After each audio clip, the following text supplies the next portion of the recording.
পলক ও দীপুমনির ফাঁসির দাবিতে এবার উত্তাল আদালত চত্বর। এমনকি তাদের উদ্দেশ্য করে ডিম নিক্ষেপ করার ঘটনাও ঘটেছে। গাজীপুরে জুলাই মাসে সংগঠিত গণ অভ্যুত্থানে হত্যার অভিযোগে দায়ের করা 3টি মামলায় সাবেক শিক্ষামন্ত্রী দীপুমনি, সাবেক খাদ্যমন্ত্রী কামরুল ইসলাম ও সাবেক প্রতিমন্ত্রী জুনায়েদ আহমেদ পলক সহ 6 জনকে আদালতে হাজির করা হয়েছে।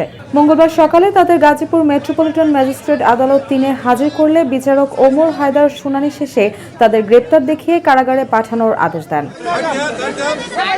এদিকে বেলা 11:30টার দিকে আসামিদের কারাগারে নেওয়ার সময় জাতীয়তাবাদী আইনজীবী ফোরামের নেতাকর্মীরা আদালত চত্বরে পলক, দীপুমনির ফাঁসির দাবিতে বিভিন্ন স্লোগান দেন। এ সময় আসামিদের উদ্দেশ্য করে ডিম নিক্ষেপ করা হয়। দেশ জুড়ে তোলপাড় ওয়ালটন ফ্রিজ কিনে আপনিও হয়ে যেতে পারেন মিলেনিয়ার। আদালত সূত্র জানায়, গত জুলাইয়ে গাজীপুরের গাছা এলাকায় অভ্যুত্থান চলাকালে 6 জন নিহত হন। এই ঘটনায় গাছা থানায় দায়ের করা হয় 3টি পৃথক হত্যা মামলা।